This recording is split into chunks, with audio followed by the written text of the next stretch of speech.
हरे कृष्णा राधे राधे। आप सभी का दिन शुभ और मंगलमय हो। आज दिनांक है 1 मार्च 2025 और दिन है शनिवार और आज फुलेरा दूज भी है। आप सभी को फुलेरा दूज की हार्दिक शुभकामनाएं। आज आप सुनने वाले हैं फागुन मास महात्म्य के 17वें दिन का अध्याय। इस अध्याय में यमुना और श्री कृष्ण पत्नियों का संवाद, कीर्तनोत्सव में उद्धव जी का प्रकट होना और श्रीमद् भागवत गीता का महात्म्य, भागवत श्रवण से श्रोताओं को भगवत नाम की प्राप्ति का वर्णन है। सूत जी कहने लगे, महाराज, परीक्षित को भगवान श्री कृष्ण ने ही जीवन दान दिया था, अतः वे उनके पौत्र वज्रनाभ के लिए क्या नहीं कर सकते थे। अखिल भूमंडल के सम्राट तो थे ही, उनकी आज्ञा कौन नहीं मानता। उन्होंने इंद्रप्रस्थ दिल्ली से हजारों बड़े बड़े सेठों को बुलवाकर उन्हें मथुरा में रहने की जगह दी। इनके अतिरिक्त मथुरा मंडल के ब्राह्मणों को, जो भगवान के बड़े ही प्रेमी थे, बुलवाया और उन्हें आदर के योग्य समझकर मथुरा नगरी में बसाया। इस प्रकार राजा परीक्षित की सहायता और महर्षि सांडिल्य की कृपा से वज्रनाभ ने क्रमशः उन सभी स्थानों की खोज की जहां भगवान श्री कृष्ण अपने प्रेमी गोप गोपियों के साथ नाना प्रकार की लीलाएं करते थे। लीला स्थानों का ठीक ठीक निश्चय हो जाने पर उन्होंने वहां की लीला के अनुसार उस स्थान का नामकरण किया। भगवान के लीला विग्रहों की स्थापना की तथा उन स्थानों पर अनेकों गांव बसाए। स्थान स्थान पर भगवान के नाम से कुंड और कुएं खुदवाए, कुंज और बगीचे लगवाए। शिव आदि देवताओं की स्थापना की तथा गोविंद देव, हरिदेव आदि नामों से भव विग्रह स्थापित किए। इन सब शुभ कर्मों के द्वारा वज्रनाभ ने अपने राज्य में सब और एकमात्र श्री कृष्ण भक्ति का प्रचार किया और ऐसा करके वे बड़े ही प्रसन्न हुए। उनके प्रजाजनों को भी बड़ा आनंद था। वे सदा भगवान के मधुर नाम तथा लीलाओं के कीर्तन में संलग्न हो परमानंद के समुद्र में डूबे रहते थे और सदा ही वज्रनाभ के राज्य की प्रशंसा किया करते थे। एक दिन की बात है, भगवान श्री कृष्ण की 16,000 रानियां यमुना के तट पर स्नान के लिए गईं। वे सभी निरंतर भगवान की विरह वेदना से व्याकुल थी। यमुना जी की भगवान की ही पत्नी थी, पर उन पर भगवान के वियोग का कुछ असर न था। श्री कृष्ण की पत्नियों ने देखा यमुना जी बहुत प्रसन्न है, उनके अंदर से आनंद की लहरें उठ रही हैं। सौत की यह प्रसन्नता देखकर भी रानियों के मन में ढार नहीं हुई। वे सरल भाव से पूछ बैठी। श्री कृष्ण की रानियों ने कहा, बहन कालिंदी, जैसे हम सब श्री कृष्ण की धर्मपत्नी हैं, वैसे ही तुम भी तो हो। हम तो उनकी विरह अग्नि में जल रहे हैं। उनके वियोग दुख से हमारा हृदय व्यथित हो रहा है, किंतु तुम्हारी यह स्थिति नहीं है। तुम प्रसन्न हो, इसका क्या कारण है? कल्याणी, कुछ बताओ तो सही। उनका प्रश्न सुनकर यमुना जी हंस पड़ी। साथ ही यह सोचकर कि मेरे प्रियतम की पत्नी होने के कारण ये भी मेरी ही बहनें हैं, पिघल गईं। उनका हृदय दया से द्रवित हो उठा। अतः वे इस प्रकार कहने लगी। यमुना जी बोली, अपनी आत्मा में ही रमण करने के कारण भगवान श्री कृष्ण आत्मा राम है और उनकी आत्मा है श्री राधा जी। मैं दासी की भांति राधा जी की सेवा करती रहती हूँ। अवश्य ही उनकी सेवा का यह फल है कि मैं प्रसन्न हूँ। उनकी दासता के प्रभाव से ही विरह शोक मुझे छू भी नहीं सकता। भगवान श्री कृष्ण की जितनी भी रानियां हैं, सब के सब श्री राधा के ही अंश का विस्तार हैं। भगवान श्री कृष्ण और राधा सदा एक दूसरे के सम्मुख है। उनका परस्पर नित्य संयोग है।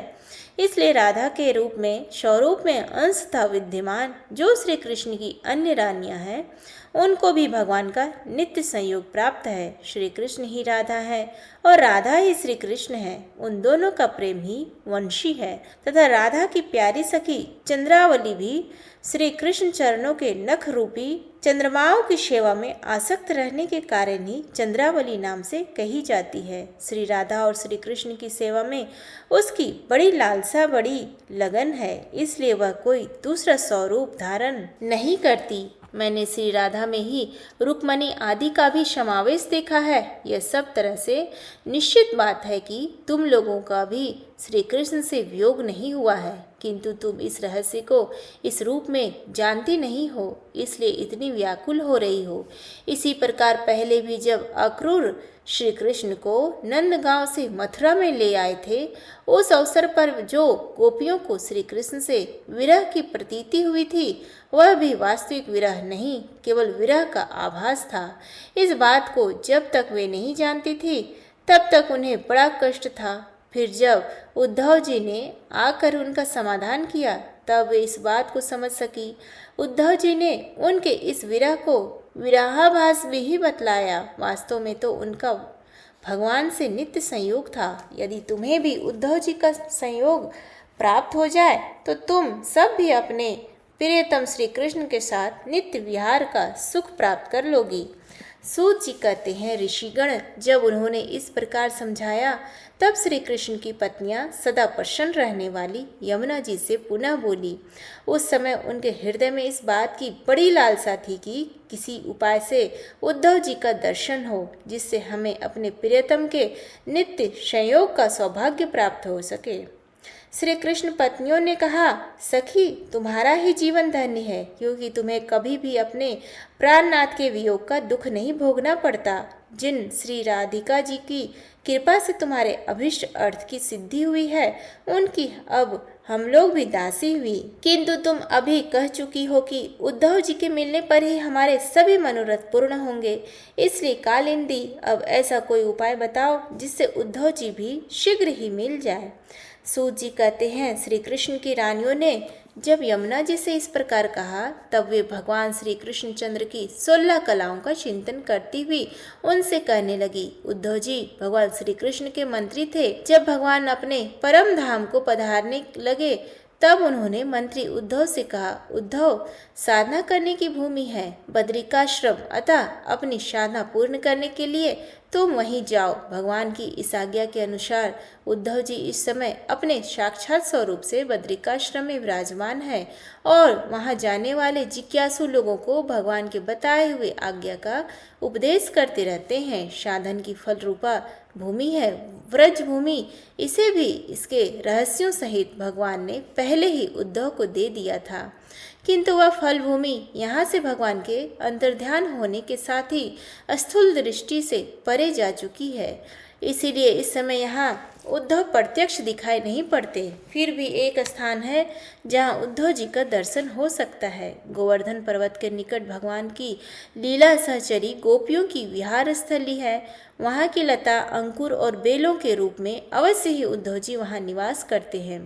लताओं के रूप में उनके रहने का यही उद्देश्य है कि भगवान की प्रियतमा गोपियों की चरण रज उन पर पड़ती रहे। उद्धव जी के संबंध में एक निश्चित बात यह भी है कि उन्हें भगवान ने अपना उत्सव स्वरूप प्रदान किया है। भगवान का उत्सव उद्धव जी का अंग है, वे उससे अलग नहीं रह सकते। इसलिए अब तुम लोग वज्रनाभ को साथ लेकर वहां जाओ और कुसुम सरोवर के पास ठहरो। भगवतों की मंडली एकत्रित करके वीणा, वेणु और मृदंग आदि बाजों के साथ भगवान के नाम और लीलाओं के कीर्तन, भगवत संबंधी काव्य कथाओं के श्रवण तथा भगवत गुण गान से युक्त सरस संगीतों द्वारा महान उत्सव आरंभ करो। इस प्रकार जब उस महान उत्सव का विस्तार होगा, तब निश्चय ही वहाँ उद्धव जी का दर्शन मिलेगा। उद्धव जी ही भली भांति तुम सब लोगों के साथ मनोरथ पूर्ण करेंगे। सूत जी कहते हैं, यमुना जी की बताई हुई बातें सुनकर श्री कृष्ण की रानियां बहुत प्रसन्न हुई। उन्होंने यमुना जी को प्रणाम किया और वहां से लौटकर वज्रनाभ तथा परीक्षित से वे सारी बातें कह सुनाई। सब बातें सुनकर परीक्षित को बड़ी प्रसन्नता हुई और उन्होंने वज्रनाभ तथा श्री कृष्ण पत्नियों को उसी समय साथ ले उस स्थान पर पहुंचकर तत्काल वह सब कार्य आरंभ करवा दिया जो कि यमुना जी ने बताया था। गोवर्धन के निकट वृंदावन के भीतर कुसुम सरोवर पर जो सखियों की विहार स्थली है, वहाँ ही श्री कृष्ण कीर्तन का उत्सव आरंभ हुआ। श्री राधा जी तथा उनके प्रियतम श्री कृष्ण की वह लीला भूमि जब साक्षात संकीर्तन की शोभा से संपन्न संपन्न हो गई, उस समय वहाँ रहने वाले सभी भक्तजन एकाग्र हो गए। उनकी दृष्टि, उनके मन की वृत्ति कहीं अन्यत्र न जाती थी। तदंतर सबके देखते देखते वहाँ फैले हुए तृण, गुल्म और लताओं के समूह से प्रकट होकर श्री उद्धव जी सबके सामने आए। उनका शरीर श्याम वर्ण था, उस पर पीताम्बर शोभा पा रहा था। वे गले में वनमाला और गुंजा की माला धारण किए हुए थे तथा मुख से बारंबार गोपी वल्लभ श्री कृष्ण की मधुर लीलाओं का गान कर रहे थे। उद्धव जी के आगमन से उस संकीर्तनोत्सव की शोभा कई गुना बढ़ गई थी। उस समय सभी लोग आनंद के समुद्र में निमग्न हो अपना सब कुछ भूल गए, सारे सूध-बूध खो बैठे। थोड़ी देर बाद जब उनकी चेतना दिव्य लोक से नीचे आई, अर्थात जब उन्हें होश हुआ, तब उद्धव जी को भगवान श्री कृष्ण के स्वरूप में उपस्थित देख अपना मनोरथ पूर्ण हो जाने के कारण प्रसन्न हो वे उनकी पूजा करने लगे। सूत जी कहते हैं, उद्धव जी ने वहां एकत्र हुए सब लोगों को श्री कृष्ण कीर्तन में लगा देखकर सभी का सत्कार किया और राजा परीक्षित को हृदय से लगाकर कहा। उद्धव जी बोले, राजन, तुम्हारा मन इस श्री कृष्ण के कीर्तन के उत्सव में रम रहा है, अतः तुम धन्य हो। तुम्हारा अंतःकरण सदा ही केवल श्री कृष्ण भक्ति से परिपूर्ण रहता है। हे तात, तुम जो कुछ कर रहे हो सब तुम्हारे अनुरूप ही है। क्यों ना हो, श्री कृष्ण ने ही तुम्हें शरीर और वैभव प्रदान किया है, अतः तुम्हारा उनके प्रपौत्र पर प्रेम होना स्वाभाविक ही है। इसमें तनिक भी संदेह नहीं है कि समस्त द्वारका वासियों में ये लोग सबसे बढ़कर धन्यवाद के पात्र हैं, जिन्हें व्रज में निवास कराने के लिए भगवान श्री कृष्ण ने अर्जुन को आज्ञा की थी। श्री कृष्ण का मन रूपी चंद्रमा राधा के मुख की प्रभा रूप चांदनी से युक्त हो उनकी लीला भूमि वृंदावन को अपनी किरणों से सुशोभित करता हुआ यहाँ सदा प्रकाशमान रहता है। श्री कृष्ण चंद्र नित्य परिपूर्ण है। प्राकृत चंद्रमा की भांति उनमें वृद्धि और क्षय रूप विकार नहीं होते। उनकी जो 16 कलाएं हैं उनसे सहस्रों चिन्मय किरणें निकलती रहती हैं, इससे उनके सहस्रों भेद हो जाते हैं। इन सभी कलाओं से युक्त नित्य परिपूर्ण श्री कृष्ण इस व्रज भूमि में सदा ही विद्यमान रहते हैं। इस भूमि में और उनके स्वरूप में कुछ अंतर नहीं है। राजेंद्र परीक्षित, इस प्रकार विचार करने पर सभी व्रजवासी भगवान के अंग में स्थित हैं। शरणागतों का भय दूर करने वाले जो ये वज्र हैं, इनका स्थान श्री कृष्ण के दाहिने चरण में है। श्री कृष्ण का प्रकाश प्राप्त हुए बिना किसी को भी अपने स्वरूप का बोध नहीं हो सकता। जीवों के अंतःकरण में जो श्री कृष्ण तत्व का प्रकाश है, उस पर सदा माया का पर्दा पड़ा रहता है। 28वें द्वार पर के अंत में जब भगवान श्री कृष्ण स्वयं ही सामने प्रकट होकर माया का पर्दा उठा लेते हैं, उस समय जीवों को उनका प्रकाश प्राप्त होता है। किंतु अब वह समय तो बीत गया, इसलिए उनके प्रकाश की प्राप्ति के लिए अब दूसरा उपाय बतलाया जा रहा है। सुनो, 28वें द्वापर के अतिरिक्त समय में यदि कोई श्री कृष्ण तत्व का प्रकाश पाना चाहे तो उसे वह श्रीमद् भागवत से ही प्राप्त हो सकता है। भगवान के भक्त जब कभी श्रीमद् भागवत शास्त्र का कीर्तन और श्रवण करते हैं, वहाँ उस समय भगवान श्री कृष्ण साक्षात रूप से विराजमान रहते हैं। जहाँ श्रीमद् भागवत के एक या आधे श्लोक का ही पाठ होता है, वहाँ श्री कृष्ण अपनी प्रियतमा गोपियों के साथ विद्यमान रहते हैं। जिन बड़भागियों ने प्रतिदिन श्रीमद् भागवत शास्त्र का सेवन किया है, उन्होंने अपने पिता, माता और पत्नी तीनों के ही कुल का भली भांति उद्धार कर दिया। श्रीमद् भागवत के स्वाध्याय और श्रवण से ब्राह्मणों को विद्या का प्रकाश बोध प्राप्त होता है। क्षत्रिय लोग शत्रुओं पर विजय पाते हैं, वैश्यों को धन मिलता है और शूद्र स्वस्थ निरोग बने रहते हैं। श्रीमद् भागवत से स्त्रियों तथा अंत्यज आदि अन्य लोगों को भी इच्छा पूर्ण होती है। अतः कौन ऐसा भाग्यवान पुरुष है जो श्रीमद् भागवत का नित्य ही सेवन न करेगा। अनेकों जन्मों तक साधना करते करते जब मनुष्य पूर्ण सिद्ध हो जाता है, तब उसे श्रीमद् भागवत की प्राप्ति होती है। भागवत से भगवान का प्रकाश मिलता है, जिससे भगवत गति उत्पन्न होती है। पूर्व काल में भगवान ने श्रीमद् भागवत का उपदेश देकर कहा, ब्राह्मण, तुम अपने मनोरथ की सिद्धि के लिए सदा ही इसका सेवन करते रहो। ब्रह्मा जी श्रीमद् भागवत का उपदेश देख पाकर बड़े प्रसन्न हुए और उन्होंने श्री कृष्ण की नित्य प्राप्ति के लिए तथा 7 आवरणों को भंग करने के लिए श्रीमद् भागवत का सप्ताह पारायण किया। उद्धव जी कहते हैं, श्रीमद् भागवत के महात्म्य के संबंध में यह आख्यायिका मैंने अपने गुरु श्री बृहस्पति जी से सुनी और उनसे भागवत का उपदेश प्राप्त कर उनके चरणों में प्रणाम करके मैं बहुत ही प्रसन्न हुआ। तत्पश्चात मैंने भी 1 मास तक श्रीमद् भागवत का कथा का भली भांति रसास्वादन किया। उतने से ही मैं इस भगवान श्री कृष्ण का प्रियतम सखा हो गया। इसके पश्चात भगवान ने मुझे व्रज में अपनी प्रियतमा गोपियों की सेवा में लगाया। यद्यपि भगवान अपने लीला परिकरों के साथ नित्य विहार करते रहते हैं, इसलिए गोपियों का श्री कृष्ण से कभी भी वियोग नहीं होता। तथापि जो भ्रम से विरह वेदना का अनुभव कर रही थी, उन गोपियों के प्रति भगवान ने मेरे मुख से संदेश कहलाया। उस संदेश को अपनी बुद्धि के अनुसार ग्रहण कर गोपियां तुरंत ही विरह वेदना से मुक्त हो गई। मैं भागवत के इस रहस्य को तो नहीं समझ सका, परंतु उसका चमत्कार मैंने प्रत्यक्ष देखा। इसके बहुत समय के बाद जब ब्रह्मादि देवता भगवान से अपने परम धाम में पधारने की प्रार्थना करके चले गए, उस समय पीपल के वृक्ष की जड़ के पास अपने सामने खड़े हुए मुझे भगवान ने श्रीमद् भागवत विषयक उस रहस्य का स्वयं ही उपदेश किया और मेरी बुद्धि में उसका दृढ़ निश्चय करा दिया। उसी के प्रभाव से मैं बद्रिका आश्रम में रहकर भी यहाँ व्रज की लताओं और बेलों में निवास करता हूँ। उसी के बल से यहाँ नारद कुंड पर सदा स्वेच्छानुसार विराजमान रहता हूँ। भगवान के भक्तों को श्रीमद् भागवत के सेवन से श्री कृष्ण तत्व का प्रकाश प्राप्त हो सकता है। इस कारण यहाँ उपस्थित हुए इन सभी भक्तजनों के कार्य की सिद्धि के लिए मैं श्रीमद् भागवत का पाठ करूँगा, किंतु इस कार्य में तुम्हें ही सहायता करनी पड़ेगी। सूत जी कहते हैं, यह सुनकर राजा परीक्षित उद्धव जी को प्रणाम करके उनसे बोले। परीक्षित ने कहा, हरिदास उद्धव जी, आप निश्चिंत होकर श्रीमद् भागवत कथा का कीर्तन करें और इस कार्य में मुझे जिस प्रकार की सहायता करनी आवश्यक हो उसके लिए आज्ञा दे। सूत जी कहते हैं, परीक्षित का यह वचन सुनकर उद्धव जी मन ही मन बहुत प्रसन्न हुए और बोले। उद्धव जी ने कहा, राजन, भगवान श्री कृष्ण ने जब से इस पृथ्वी तल का परित्याग कर दिया है, तब से यहाँ अत्यंत बलवान कलयुग का प्रभुत्व हो गया है। जिस समय यह शुभ अनुष्ठान यहाँ आरंभ हो जाएगा, बलवान कलयुग अवश्य ही इसमें बहुत बड़ा विघ्न डालेगा।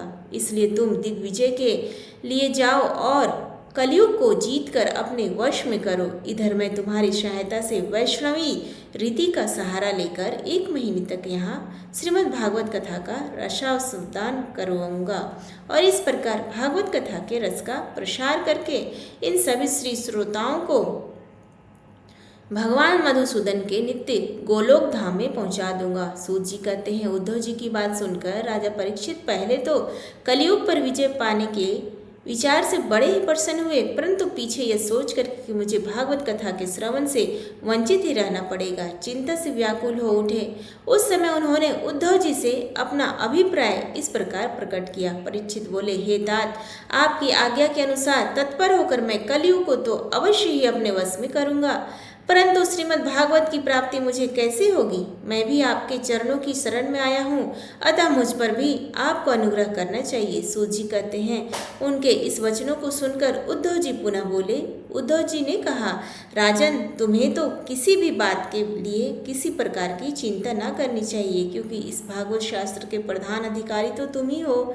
संसार के मनुष्य नाना प्रकार के कर्मों में रचे पचे हुए हैं। वे लोग आज तक प्रायः भागवत श्रवण की बात भी नहीं कर जानते। तुम्हारे ही प्रसाद से इस भारतवर्ष में रहने वाले अधिकांश मनुष्य श्रीमद् भागवत कथा की प्राप्ति होने पर उस नित्य सनातन सुख स्वरूप परमात्मा को प्राप्त करेंगे।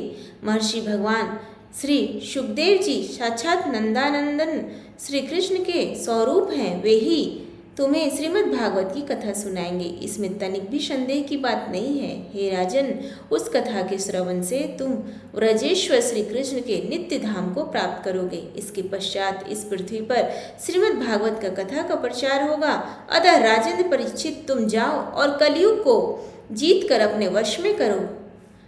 सूत जी कहते हैं, उद्धव जी के इस प्रकार कहने पर राजा परीक्षित ने उनकी परिक्रमा करके उन्हें प्रणाम किया और दिग्विजय के लिए चले गए। इधर वज्र ने भी अपने पुत्र प्रतिबाहु को अपनी राजधानी मथुरा का राजा बना दिया और माताओं को साथ ले उसी स्थान पर जहां उद्धव जी प्रकट हुए थे जाकर श्रीमद् भागवत सुनने की इच्छा से रहने लगे। तदंतर उद्धव जी ने वृंदावन में गोवर्धन पर्वत के निकट 1 महीने तक श्रीमद् भागवत कथा के रस की धारा बहाई। उस रस का आस्वादन करते समय प्रेमी श्रोताओं की दृष्टि में सब और भगवान की सच्चिदानंदमयी लीला प्रकाशित हो गई और उन्हें सर्वत्र श्री कृष्णचंद्र का साक्षात्कार होने लगा। उस समय सभी श्रोताओं ने अपने को भगवान के स्वरूप में स्थित देखा। वज्रनाभ ने श्री कृष्ण के दाहिने चरण कमल में अपने को स्थित देखा और श्री कृष्ण के विरह शोक से मुक्त होकर उस स्थान पर अत्यंत सुशोभित होने लगे। वज्रनाभ की वे रोहिणी आदि माताएं भी रास की रजनी में प्रकाशित होने लगी। श्री कृष्ण रूपी चंद्रमा के विग्रह में अपने को कला और प्रभा के रूप में स्थित देख बहुत ही विस्मित हुई तथा अपने प्राण प्यारे की विरह वेदना से छुटकारा पाकर उनके परम धाम में प्रविष्ट हो गई। इनके अतिरिक्त भी जो श्रोतागण वहाँ उपस्थित थे वे भी भगवान की नित्य अंतरंग लीला में सम्मिलित होकर इस स्थूल व्यवहारिक जगत से तत्काल अंतर ध्यान हो गए। वे सभी सदा ही गोवर्धन पर्वत के कुंज और झाड़ियों में, वृंदावन, काम्यवन आदि वनों में तथा वहाँ की दिव्य गौओं के बीच में श्री कृष्ण के साथ विचरते हुए अनंत आनंद का अनुभव करते रहते हैं। जो लोग श्री कृष्ण के प्रेम में मग्न हैं उन भावुक भक्तों को उनके दर्शन भी होते हैं। सूत जी कहते हैं, जो लोग इस भगवत प्राप्ति की कथाओं को सुनेंगे और कहेंगे उन्हें भगवान मिल जाएंगे और उनके दुखों का सदा के लिए अंत हो जाएगा। प्रेम से बोलिए श्री कृष्ण की जय। तो ये थी आज की कथा। आगे का वृत्तांत सुनने के लिए हमारे चैनल में बने रहें। तब तक के लिए जय श्री कृष्णा, राधे राधे।